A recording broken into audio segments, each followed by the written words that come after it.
Varahi silks వారి grand festive celebrations పొందండి 10,000 రూపాయలు ఆపై కొనుగోలుపై బంగారు నాణెం ఉచితంగా. నమస్తే. ప్రస్తుతం మనతో పాటు కాంగ్రెస్ పార్టీ లీడర్ చరణ్ కౌశిక్ యాదవ్ ఉన్నారు. నిన్న జరిగినటువంటి కేసీఆర్ మీటింగ్ పై పూర్తిగా మాట్లాడదాం. అన్న ఏం చెప్తారు? నిన్న కేసీఆర్ కాంగ్రెస్ మంత్రుల పేర్లు కానీ కాంగ్రెస్ రేవంత్ రెడ్డి పేరు కానీ ఎక్కడ తీయలేదు.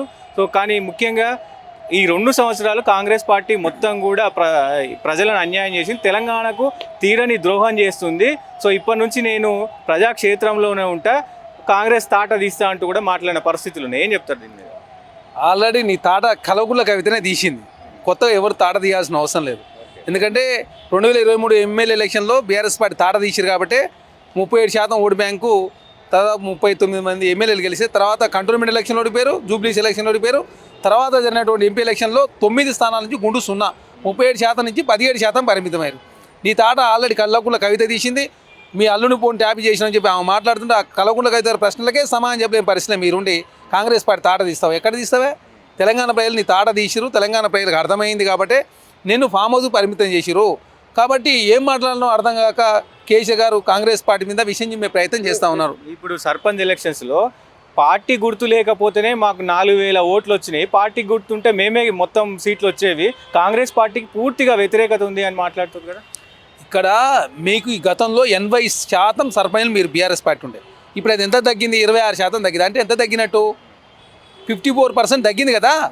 54% తగ్గితే తగ్గిందని చెప్పుకోక నాది పెరిగింది, నాది ఏం పెరిగింది? ఇది కాంగ్రెస్ పార్టీ 66% కాంగ్రెస్ పార్టీ లేలే అధికారం ప్రతిపక్షం కాదు, చాలా డెమోక్రటిక్గా తెలంగాణ రాష్ట్రంలో ఎలక్షన్ జరిగినాయి. అందులో కాంగ్రెస్ పార్టీ 66% మేము సర్పంచ్ స్థానాలు సాధించాం. బీఆర్ఎస్ పార్టీ భారతీయ జనతా ఇద్దరు కలిసి 33% మాత్రం సాధించారు. ఎంపీ ఎలక్షన్లో 3 నుంచి 8 అయినాం. ఎమ్మెల్యే దాదాపు మేము 19 నుంచి దాదాపు 64 స్థానాలు గెలిచినాం. తర్వాత 2 బై ఎలక్షన్లో మేమే గెలిచినాం. ఎంపీ ఎలక్షన్లో మేము గెలిచినాం. ఎమ్మెల్సీ ఎలక్షన్లో వరంగల్ ఖమ్మం జరిగితే గ్రాడ్యుయేట్లో మేమే గెలిచినాం. మీరు ఎక్కడ నువ్వు తెలంగాణ రాష్ట్రంలో తెలంగాణ ప్రజలు చీదరించుకొని బీఆర్ఎస్ పార్టీ ఇంటికి పంపితే మేము మాకు సర్పంచ్ ఎలక్షన్లో ఓట్లు వచ్చినాయి. ఏమొచ్చినాయా సర్పంచ్ ఎలక్షన్లో? నువ్వు అసెంబ్లీకి వస్తానికి కేసీఆర్ గారు ముఖం చూపించలేక, తెలంగాణ ప్రజలు సమానం చెప్పలేకనే కేసీఆర్ గారు పారిపోతూ ఉన్నాడు. అన్నంగా కృష్ణా వాటర్ మీద ఒకరోజు, గోదావరి వాటర్ల మీద ఒకరోజు చర్చ చేద్దాం రా. పాలమూరు రంగారెడ్డికి అన్యాయం చేసింది ఎవరో, కలవకుర్తి ఎత్తిపోత పథకం అన్యాయం చేసింది ఎవరో, అదేవిధంగా ఎస్ఎల్బీసీకి ఏం అన్యాయం చేసినావో అన్నింటి మీద చర్చ చేస్తాం కదా. ఒకటి కాదు కదా, అన్ని డిండి ప్రాజెక్ట్ సంబంధించి ఎవరు అన్యాయం చేసిరో, కాళేశ్వరం ఎవరు అన్యాయం చేసిరో, సీతారామ ప్రాజెక్ట్ ఏంది, సమ్మక్క సారక ప్రాజెక్ట్ ఏంది, అన్నింటి మీద చర్చ చేద్దాం. ఈ 2 సంవత్సరాల్లో ఒక తట్టి మట్ట కూడా మట్టి ఇంత కూడా అంటే ఒక తట్ట మట్టి కూడా తీయలేని స్థితిలో కాంగ్రెస్ ఉంది. అసలు రియల్ ఎస్టేట్ ముఖ్యంగా ఓన్లీ రేవంత్ రెడ్డి కుటుంబము కాంగ్రెస్ కుటుంబమే చేసుకుంటుంది తప్ప తెలంగాణ ప్రజలకు రియల్ ఎస్టేటే లేదు అని మాట్లాడుతున్నారు. ఇక్కడ 5,800 కోట్ల రూపాయలు మేము ఖర్చు పెట్టినాం. పాలమూరు రంగారెడ్డి ప్రాజెక్టుకి 5,800 కోట్ల రూపాయలు ఖర్చు పెట్టింది మేము. చివరి దశకి చేరుకుంది. తట్టెడు మంట తీయాలని చెప్పి మాట్లాడితే ఎట్లా? అదే కాకుండా 90% మేము చివరి దశకి చేరుకుంది. 10 సంవత్సరాల కాలంలో ఏం చేసినావా? నువ్వు కట్టిన ప్రాజెక్టుకి ఏ ప్రాజెక్టు కూడా కనీసము నీటి అనుమతులు రాలే. గోదావరి బోర్డు నుంచి కావచ్చు, కృష్ణా వాటర్ నుంచి కావచ్చు, వాటర్ అలొకేషన్ జరగలే కదా. తెలంగాణకు తీవ్ర అన్యాయం చేసి నేను తెలంగాణ ప్రజలకు కాంగ్రెస్ పార్టీ ఏం చేయలేదంట? 20,000 కోట్ల రూపాయలు రుణమాఫీ చేయలేదా? 11,000 టీచర్ ఉద్యోగాలు ఇవ్వలేదా? 60,000 గ్రూప్ 1 గ్రూప్ 2 ద్వారా నింపలేదా? 528 గ్రూప్ 1 ఉద్యోగాలు నింపలేదు. 17 సంవత్సరాల సమస్య పరిష్కరించింది కదా. మీ ఆయనలో 13 పేపర్లు లీక్ అయిన మా ఆయనలో ఒక్క పేపర్ లీక్ అయిందా? అదే కాకుండా తెలంగాణ రాష్ట్రంలో 33,000 మంది టీచర్లను ట్రాన్స్ఫర్ చేసినాం, 23,000 మంది టీచర్లకు ప్రమోషన్ ఇచ్చినాం, డిఎస్ని టెట్ నిర్వహించినాం. తెలంగాణ రాష్ట్రంలో రుణమాఫీ చేసినాం. 500 రూపాయలకు గ్యాస్ సిలిండర్ ఇస్తా ఉన్నాం, రుణంలో ఉచిత కరెంట్ ఇస్తున్నాం, ఉచిత బస్సు ప్రయాణం జరుగుతూ ఉంది. ఇప్పటికి 6,000 కోట్ల రూపాయలు చెల్లించినాం. తెలంగాణ రాష్ట్రంలో ప్యూరు రేర్ అని చెప్పి 3 విభాగాలు విభజించుకుని తెలంగాణ డెవలప్మెంట్ చేసే ప్రయత్నం మేము చేస్తూ ఉన్నాం కదా. మీరేం చేసి నాకు అర్థంగా బోనస్ ఇస్తూ ఉన్నాం సన్న బియ్యానికి. ఒకటా రెండా కాంగ్రెస్ పార్టీ చేసింది. కాంగ్రెస్ పార్టీ చేసినట్టు పథకాలు, అద్భుతమైన పథకాలు కాంగ్రెస్ పార్టీ చేసింది కాబట్టి కాంగ్రెస్ పార్టీ ఆదరణ రోజు పెరుగుతూ ఉంది. మా ఓటు పర్సెంటేజ్ పెరుగుతుంది, మా సీట్లు పెరుగుతున్నాయి.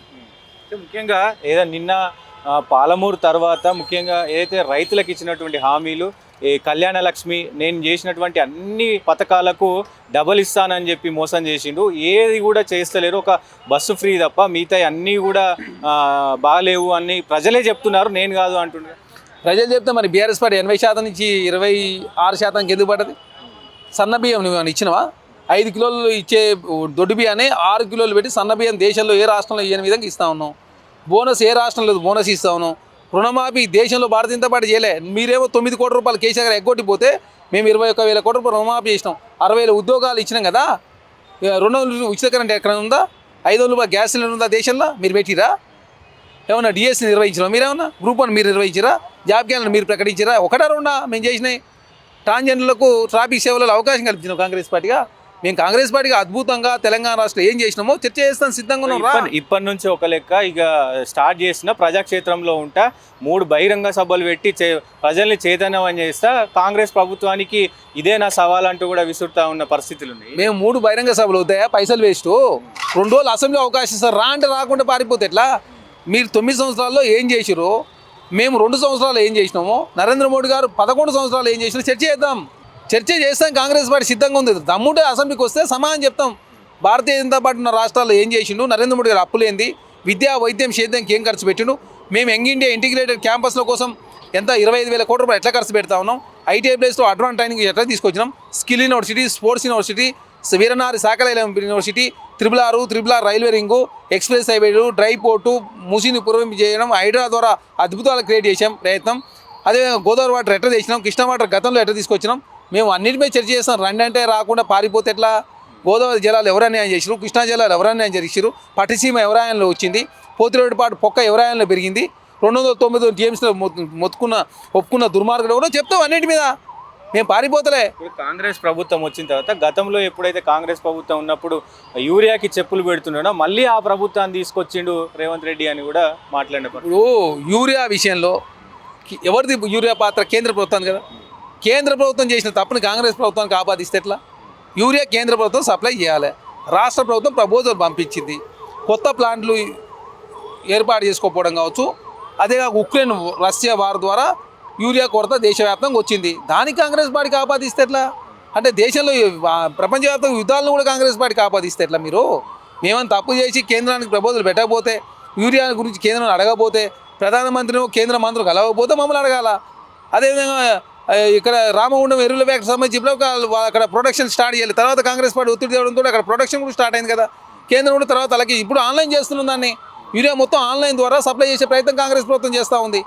మీరు తెలంగాణను నిండా ముంచి అప్లపాలు చేసి 7 లక్షల కోట్ల రూపాయలు అప్పు చేసి తెలంగాణ దివాలా చూపించింది. మీరు 6,000 కోట్ల రూపాయలు తెలంగాణ రాష్ట్రంలో ప్రతి నెల అప్పు కొట్టి చెల్లిస్తూ ఉన్నాం. ఒక కాళేశ్వరంకే 88,000 కోట్ల రూపాయలు అప్పు తీసుకొస్తే సంవత్సరానికి 16,000 కోట్ల రూపాయలు అవుతా ఉంది.